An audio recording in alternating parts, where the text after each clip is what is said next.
Regardons l'affirmation 3. Le produit de deux nombres pairs consécutifs est divisible par 8. On va réécrire cette phrase et on va essayer de comprendre chaque mot important pour en décrypter le sens. Le produit de deux nombres pairs consécutifs est divisible par 8. Le produit, déjà, c'est le résultat de la multiplication. Ensuite, on nous parle de nombres pairs consécutifs. Si on note n un nombre entier naturel, un nombre entier pair est multiple de 2, donc il s'écrit 2 fois quelque chose, donc par exemple 2 fois a, où a est un nombre entier. Et le nombre pair qui suit le nombre n, c'est le nombre n plus 2, donc il s'écrit également 2 fois a plus 2. Et ensuite, un nombre est divisible par 8, c'est un nombre qui est multiple de 8, donc qui s'écrit 8 fois quelque chose, où ce quelque chose est un nombre entier. On peut donc vérifier sur quelques exemples que cette affirmation 3 semble vraie, et on va essayer de le démontrer. Donc il faut qu'on arrive à montrer que le produit de deux nombres pairs consécutifs, donc le produit de deux nombres entiers pairs consécutifs, c'est-à-dire le produit de n par n plus 2, est égal à un nombre qui est divisible par 8, donc est égal à quelque chose qui s'écrit 8 fois un nombre entier. On va partir de cette égalité et on va essayer de développer le membre de gauche pour arriver à une égalité du type 8 fois un nombre entier.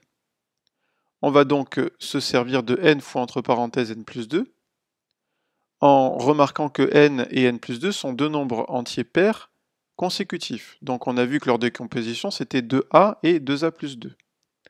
On a donc que n fois entre parenthèses n plus 2, c'est s'écrit également 2 fois a fois entre parenthèses 2 fois a plus 2.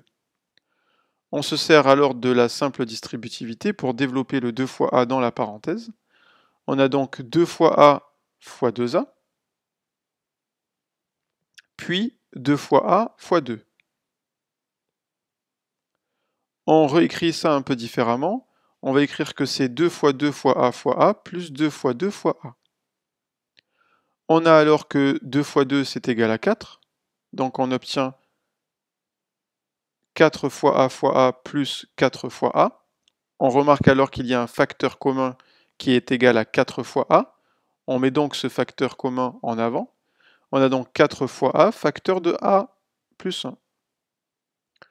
On s'aperçoit là qu'on a un produit de deux nombres entiers consécutifs, a fois a plus 1. Et le produit de deux nombres entiers consécutifs est forcément un nombre pair, puisqu'en effet, soit le nombre a est un nombre pair, soit c'est a plus 1 qui est un nombre pair. Vu que ce sont deux nombres entiers consécutifs, l'un des deux est forcément pair. Et le produit de deux nombres entiers consécutifs est forcément un nombre pair.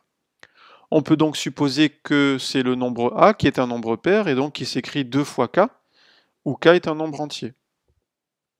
Cela nous permet alors d'écrire que n fois n plus 2 est égal à 4 fois a plus 1, c'est-à-dire 4 fois 2 fois k fois a plus 1. À partir de là, on voit apparaître le 8 qui se cache dans le 4 fois 2. On a donc 8 fois k fois entre parenthèses a plus 1.